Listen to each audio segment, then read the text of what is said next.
Ladies and gentlemen, what you're about to hear was a message that I wanted to preach at a major conference, but it became so important that I felt like I needed to go ahead and get the word out now. This is called the Prophetic Harbinger of the coming water shortage. I could also call this the water wars. I found out from some individuals who are in the now with what is happening around the world that one of the next wars will be over food and the water supply. When I say one of the next wars, we're talking about wars that will happen globally. Now, I'm going to prove this to you from the book of Revelation. I'm going to give you several scriptures. They're going to come up on the screen. And there's going to be, when I teach these things now, I'm trying to get at the end toward practical information to help you. So please remember, this is just not some prophetic message. This is some things we hope will help you. In the book of Revelation, chapter 8, verse 10 and 11, the third angel sounded. There fell a great star from heaven, burning as it were a lamp, and it fell upon the third part of the rivers and upon the fountains of waters. And the name of the star is called Wormwood, and the third part of the waters, that's a third worldwide, became wormwood, and many died because of the waters, because they were made bitter. That word wormwood, it actually is found in the Old Testament as well, in the Hebrew, and it's a bitterness. It's really, really extremely bitter. So there was a star that came. This would have been an asteroid. When it struck, it polluted a third of the water supply. In the 16th chapter of Revelation, verses 3 and 4, the second angel poured out his vial upon the sea, and it became as the blood of a dead man, and every living soul died in the sea. And the third angel poured out his vial upon the rivers and the fountains of water, and they became as blood. Now here we have one where water is becoming bitter. Here we have a second illustration of what is going to happen. This actually will happen in the tribulation period, where on the sea, things begin to die in the sea, and they become like blood. And you can actually find pictures where this is actually taking place, not the vial being poured out or the living things in the sea dying, but where the rivers have actually turned reddish in color in certain areas. Revelation chapter 16 and verse 12. And the sixth angel poured out his vial upon the great river Euphrates, and the water thereof was dried up, that the way of the kings of the east might be prepared. Now, when this dries up, and the Euphrates, which starts in the Turkey-Armenia area, and it goes for about 17 to 1,800 miles south and empties into the Persian Gulf, that whole riverway has been an agricultural miracle to supply water to the nations. Syria, Turkey, Lebanon, you have especially the area of Iraq, all of that strip of land, and also you have the Tigris River on the other side. And if those rivers dry up, it creates this huge, massive famine that is spoken of, by the way, in the book of Revelation chapter 6, that affects 1/4 of the earth, which would be all the people living in that part of the world. Now, what I'm going to share with you is very, very important. It is a fact that you can survive without eating for up to 40 days. How do we know that? Jesus fasted 40 days, Elijah 40, Moses 40. Moses fasted 40 twice. The second one was totally supernatural, by the way. But the fact is that you cannot go without water for about 3 days. In fact, it's dangerous to go without water during 3 days, but at 3 days, you start totally dehydrating, and eventually your body will shut down. My father was in life care centers here in Cleveland, Tennessee, that did a wonderful job. For 15 days, he could neither eat nor drink. He chewed on ice. Then he kind of went to where he couldn't take anything because there were blockages in him. And so I watched him not drink any water at all for days. And of course, he passed away in a 15-day period. So you can go without food for a period of time, but you cannot go without water. So water is going to be very important. Now, what you may not realize, and this is very important, and I'm going to have to go to my notes when I share this with you, but several years ago, we had a drought here that affected the entire area of the city of Atlanta, because the city of Atlanta is one of those major cities that was not built around a river. Louisville, Kentucky has rivers. Cincinnati has rivers. You have so many cities that have been built around rivers, and they did that because of the early shipping, that they could ship their goods and their coal and their timber out on barges on the river. Mississippi is still a great barge carrying river. Now, Atlanta there had not been rain for so long that the entire area, including Lake Lanier, where the water supply comes from, was drying up. I drove by there on my way to an Israel trip in November. I couldn't believe it. All the docks were just bare. You could see all the dirt or the mud or whatever, and the lake was just disappearing. A friend of mine who knew the mayor of Atlanta said that at that time, the mayor said, if in 90 days we don't get a divine miracle of water, I'm going to have to figure out how to move 5 million people out of Atlanta to other places in the United States. It hadn't rained for months. And then they met on the steps. I'm not sure if it was the courthouse or where it was, but they met on the steps and had a prayer meeting, and it started raining right after that. So God had mercy on the great state of Georgia and the great city of Atlanta, which we're very close to. But there have been things that have happened in the United States. California has been in drought. Nevada has been in droughts. The water has been very low in these areas. So we can see that if a drought comes, how it really can impact. In fact, 7 states were affected until they got rain in Nevada and Arizona and those particular states. Now, there's a very strange scripture in Amos chapter 4, 7 through 8 that I want to put on the screen, where the Lord says this, I have withheld rain from you. When there were still 3 months to the harvest, I made it rain on one city, but I withheld rain from another city. One part was rained upon, and where it did not rain, the part withered. So 2 or 3 cities wandered to another city to drink water, but they were not satisfied. And the Lord said, yet you have not returned unto me. So we see here, and this is a very prophetic verse, and I'm not going to get into the prophetic implications, the spiritual prophetic implications of the outpouring of the Holy Spirit here, because it has great implications in this verse. But I will tell you that continents like Africa, many parts of the Middle East have difficulty finding what we call good drinking water because of numerous different problems. Now, there will come somewhere in the future. Now, I understand this. Let me just say this. You understand what I'm about to say because I want you to get this. I am a person that believes that Jesus is coming. I'm a person that still believes in the doctrine of the catching away of the church, 1 Thessalonians 4, 16, 17. Timing is where people disagree. Is it before the tribulation, the middle, or the end? We're not going to get into the argument of that, but I will tell you that in Revelation 11, which is mid-trib, we are at a judgment. In Revelation chapter 5, the multitude is praising God for redeeming them by the blood of the Lamb. That's the very first part of the tribulation. So I lean more of pre-trib. Now, having said that, let me just say that some of the verses that I've shared with you from the book of Revelation happen in the early part of the first 3.5 years of tribulation, and the other part happens after the middle toward the end. So a lot of the real serious asteroids, falling stars, meteorites, and things that's going to happen will happen during the time known as the Great Tribulation. However, there are things that can happen now, especially in the Middle East. Now stay with me here. In the country of Turkey, it's a very large nation with millions of people. Turkey has 5 dams in which they can control the flow of the Euphrates River. Now, the Euphrates River has been low for quite some time, and we know prophetically in the 16th chapter of Revelation that the Euphrates River will dry up to the point that entire armies are going to be able to march across dry ground to head toward the Middle East in the Battle of Armageddon. We also know that with Pakistan and India, that they have had a war, not actual physical war, but yes, war, with believing that water was being stolen by each one, that each nation needs its own irrigation, but water is being taken. China and the Mekong area have been in a battle because they believe that China is taking too much water from them. The U.S. and Mexico has squabbled over the Rio Grande River and also the Colorado River as the water basins there.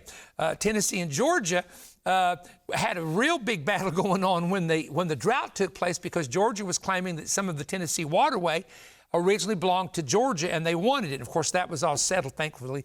We don't need any trouble between us two states, except in sports. You know, there's a lot of strife during sports season, college football and NFL, I guess. I don't know. But we don't need anything like that going on in our good states. Now, here's the thing prophetically, because we are talking about prophetically how all this fits in. Israel's water supply is very necessary for Israel's survival. Now, what they have done, they have four the plants. I have a hard time pronouncing that word. All of you all are going to pronounce it, but it's the plants where they take the salt out of the seawater and they make it drinkable. So they have four plants in Israel. I'm laughing at myself. There's four plants in Israel. If I wasn't doing a program, I can pronounce it like it's that. Anyway, these plants, since 2005, they take 80% of the water that they get and they put it in the plants and take the salt out of it, and it becomes drinkable, usable water. And they get that from the Mediterranean Ocean. Now, when it comes to the water in Israel itself, now this is important that you hear this prophetically. There's northern water. The northern water comes off of Mount Hermon, which is a snow-capped mountain. And when it begins to melt, the snow begins to melt, it rushes down the mountain and it comes into Caesarea Philippi. There are places in Caesarea Philippi where water comes out from under the ground. There's Tel Dan. They have some great water supplies in the northern part of Israel. Up in the area we know as the Golan Heights. Now, the controversy there is that Syria controlled the Golan Heights until the 1967 war, and they have been wanting that land back. Now, I'm going to tell you, they're not going to get it back, but they've been wanting that land back. But Israel can't give it up because of the water necessary for the nation to survive. Then we find out that the Jordan River, which flows out of Tel Dan and comes all the way down from the Sea of Galilee, actually it starts in the Golan Heights. It comes around the Sea of Galilee, comes out of the Sea of Galilee all the way south into the Dead Sea. The Jordan River is used by Israel and the country of Jordan to irrigate their farms. That water is absolutely necessary. And by the way, Jordan is a wonderful nation. I want to brag on all of our friends in the country of Jordan. You guys are great people. We really do appreciate the Jordanian government and the Jordanian people and the king there. But they have good relations with Israel when it comes to the water and when it comes to the food that is grown by both, etc. But they have to have the water to do that. So there's that issue as well. If the Jordan River were to go dry or huge drought hit, it does affect. And Israel's had droughts, by the way, recently, the past couple of years. There's also a southern water source. Now, this is important about this southern water source because this southern water, it's almost a tongue twister. Southern water source is in the area near Jericho. And there is a spring in Jericho. It's an oasis, but if you go outside of the spring, there is a massive amount of underground water that's in what's called the Arava area, which is on the Israeli side, of course, but it's also in the Jericho area as well, from Jericho down toward Qumran. That water has been discovered. Now, where does that water come from? It's underground, but a lot of times when it rains in the winter, the water pours down and some of that water gets underground, etc. So there is water there. This is how they are able to do drip irrigation in Israel and in parts of the West Bank too, and they're able to grow the grapes and the palms, beautiful palm trees. Oh my goodness! And the dates that grow on those palm trees are absolutely incredible. I'm actually hungry for some right now. I need somebody from that part of the world to give me some dates. I love the dates that come out of that part of the world. Anyway, I shouldn't even have said that. I'm just joking with you. But I do like the dates, by the way. So here's the issues that's happening within Israel. When you talk about the water in the Golan Heights, Syria believes that they have the rights to that because that was originally the country of Syria before the 67 war. When it comes to the water of Jericho, there's another situation because Jericho is considered to be part of the West Bank or part of what is called the Palestinian territories. Therefore, they feel that they should have the total rights to the water. Now, if you take away the Jericho water and the underground aquifers there, if you take away the Golan Heights water supplies, and Israel can't just depend on the Mediterranean because the Mediterranean is several hours from the Galilee where a lot of the farms are, and you'd have to pipe all that water all the way in, which is millions and millions of dollars. So they use the water that's already there. So it would create a lot of difficulty. Now, the reason I'm sharing that with you, and I want you to hear what I'm about to say, the reason that I'm sharing that with you right now about the nation of Israel is because when you begin to look at that part of the world and you look at the Euphrates River being the connections with Lebanon, Syria, and I'm talking about agriculturally, Lebanon and then Syria and Iraq, and you have Afghanistan on the other side, Pakistan. You got all those countries that are going to depend on those rivers. Now, if those rivers go away, where do they get their water? That's the question. So in the war of Gog of Magog, which many people are talking about, which involves Persia, God says, I will put a hook in your jaw. Now, what do you do with your mouth? You drink water with your mouth and you eat with your mouth. So apparently at some point, and I want you to keep an eye on this prophetically, kind of put it on the back burner of your mind, if I can say it that way, somewhere prophetically there will come some type of a crisis of food that will come all throughout the Middle Eastern nations. And some of this is already prophesied in the apocalyptic scriptures and in the Old Testament as well. And so what happens is there will be water wars. There will be a necessity. I mean, look, especially in the tribulation, the water gets bitter, 1/3 of the water, 1/3 of the rivers, 1/3 of the fountains of the deep. Water becomes bloody. Life is taken because of it. This is going to happen. So the war is going to be over the ability to make food, because do you have the water to be able to make the food to feed your people? This is why I believe there is, in the early apocalypse, on those seals, that sealed book, you know, you have the book of 7 seals. When you see that, you see that there's going to be a famine and there's going to be rationing of bread and food. And that's the reason why. Because once the water supply becomes polluted a certain way with a certain level, then it's not drinkable. And what that means is the animals can't drink it. So the animals have no water. So this is real important for you to understand. Now, how does all of this affect the United States? Well, we have a breadbasket in the United States. We have Nebraska, Kansas, Iowa, Minnesota, the Dakotas. We have a lot of corn being grown in Texas. And so the California, the West Coast is huge with that. And so what happens is this: America's challenges may not be with a water supply, because we could do certain things. We could use the plants on the ocean and in the South and on the East Coast and take the salt out if necessary. It takes years to build them, by the way, I think, a complete one. But we could do that. But the problem that we have are not just earthquakes that would cut off the bridges and the roads to states that would deliver food from our breadbasket, but you have the New Madrid fault line, which is, you know, it's been shaking a little bit recently, nothing large at this point, knock on wood, but it had 7 earthquakes the other day that were under, I think, under 3. If that happens and that New Madrid goes, it affects the Mississippi River, affects the barges, affects the bridge, affects the railroad. So that's where our problems in the states come in. Not that there's not enough fresh water, but how do you transport the basic water? How do you deal with the plants that are down because of the earthquake? How do you deal with the water treatment plants, the sewage treatment plants? These are things that, you know, I guess the common person doesn't sit around thinking about that. I guess I do, because of the prophetic teaching of what I see in scriptures and keeping up with the times. The biggest thing in the United States is the volcanic activity, where the volcanic ash, if a volcano like Mount St. Helens explodes and the ash comes to the farming territory, it covers the ground and it just chokes out everything. And of course, you and I know that the Yellowstone is a super volcano, and that could be one of the areas where some of this is going to take place in the very near future. Now, the thing that we have to look at, especially as it relates to biblical prophecy, is a verse I'm going to read about Persia. I was talking about this, but let me give you the verse. Ezekiel 38, 4-6. God says this to Persia and to the armies involved in the Gog of Magog war: I will turn you around, put hooks in your jaws, lead you out with all your army, horses and horsemen, all splendidly clothed, a great company with bucklers and shields, all of them handling swords, Persia, Ethiopia, Libya with them, all of them. And it goes on to say, many people with you. So he puts hooks in the jaws. So he brings them down, then turns them back, and they come later. And I have no way, let's see, I have no doubt, let me say it that way, that when you look at Isaiah 27:6, this is how it happens. He, God, shall cause them of Jacob, the people of Israel, the Jewish people, to take root. Israel shall blossom and bud and fill the face of the world with fruit. Israel can grow 95% of its own food without help from anybody and without any imports.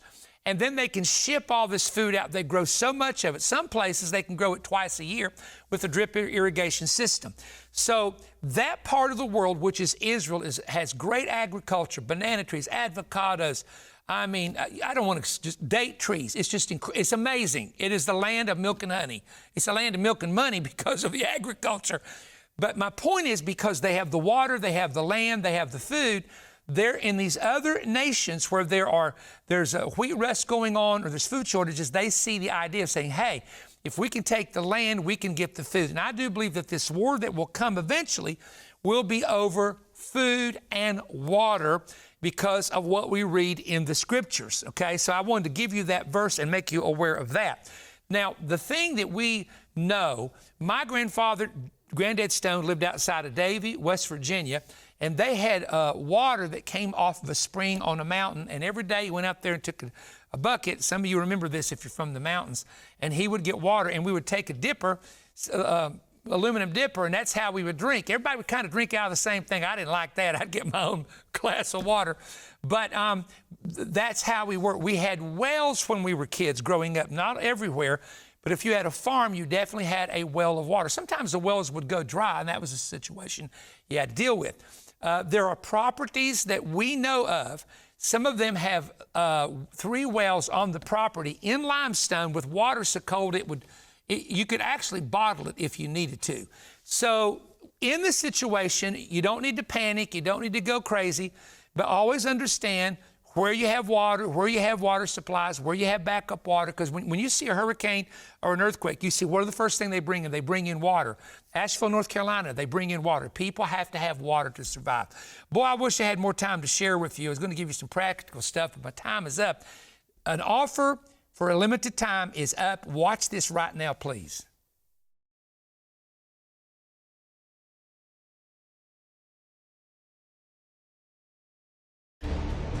Are you ready to unlock profound prophetic insights and explore the mysteries of God's divine plan? Perry Stone invites you to dive into an extraordinary teaching resource that unravels ancient truths, spiritual warfare strategies, and end-time revelations. Introducing a dynamic collection of audio teachings designed to equip and inspire believers in this prophetic season. This powerful prophetic resource features 3 insightful audio CD sets, plus a bonus CD packed with surprising revelations about the rapture. The first teaching of the 2 CD set is titled The Battle of the Gods and Beasts, and dives into a stunning exploration of ancient false gods and their modern-day spiritual implications. Discover how Christ countered the dangerous idols of the Roman and Greek empires and how these revelations impact spiritual warfare today. The second CD examines the future 2 beasts rising, revealing how 2 demonically influenced men will fulfill key apocalyptic prophecies. The second 2-CD resource, Yahweh's Prophetic Clock, enters the much-debated subject of how God is counting prophetic time to establish the timing of the rapture. This teaching explains the mystery linked with the number 7 and the numerous other prophetic cycles and patterns. This eye-opening 2-hour teaching provides one of the clearest explanations of God's prophetic calendar, offering fresh insights that will deepen your understanding. The third audio teaching, When Angels Show Up, includes 2 compelling messages. The first reveals the angelic covenant of protection, an essential understanding for navigating this dangerous season. The second message, How to Release Angels During Prophetic Seasons, teaches how to access heavenly messengers during times of increased demonic and angelic activities as prophecies are being fulfilled. This is an important revelation on angels. We are also including a bonus CD, The Chaos of the Rapture. Within 48 hours after the rapture, the chaos of Revelation 6 will be unleashed. Learn how millions of people missing and the atomic effect of the rapture and resurrection will send the world into darkness and complete confusion. This comprehensive teaching package includes 3 teachings, 6 CDs, plus the unique single CD on the chaos of the rapture, offering over 7 hours of prophetic teaching. For a limited time, you can receive this prophetic teaching package for a donation of $30 or more. Call us toll-free at 1-888-21-BREAD. That's 1-888-212-7323. Or order online at perrystone.org. Additionally, you can write to us at Perry Stone, P.O. Box 3595, Cleveland, Tennessee 37320, and enclose your gift of $30 or more to request CD package offer YP-147. This package is also available as a digital download on our website. We look forward to hearing from you soon. One of my favorite subjects is angels, and we teach you here on how they're released during prophetic seasons, which is right now in the covenant of protection. This one is absolutely amazing.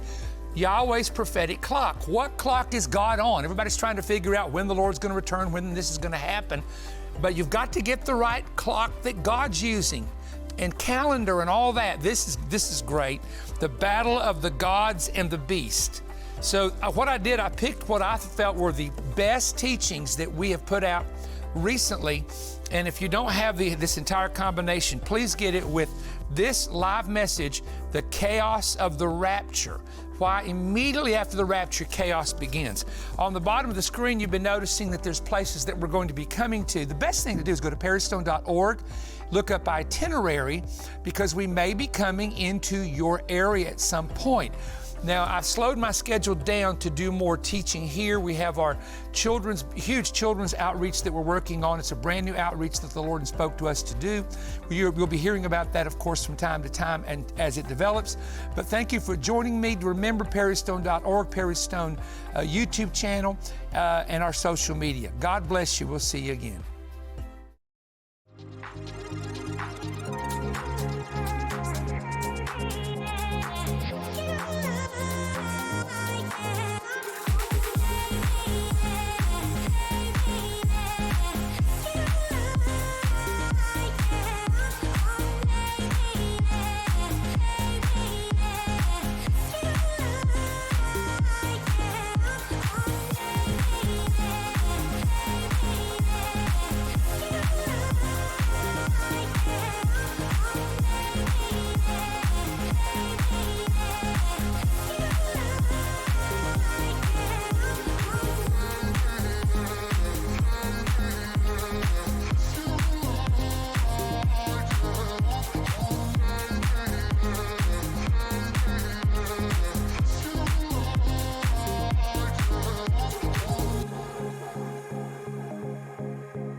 America's premier international prophetic summit is coming in 2025.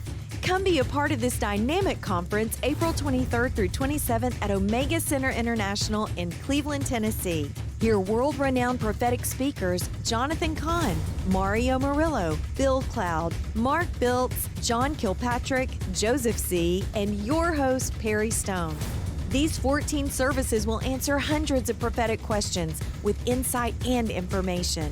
There is no fee to attend, but you must register for seating.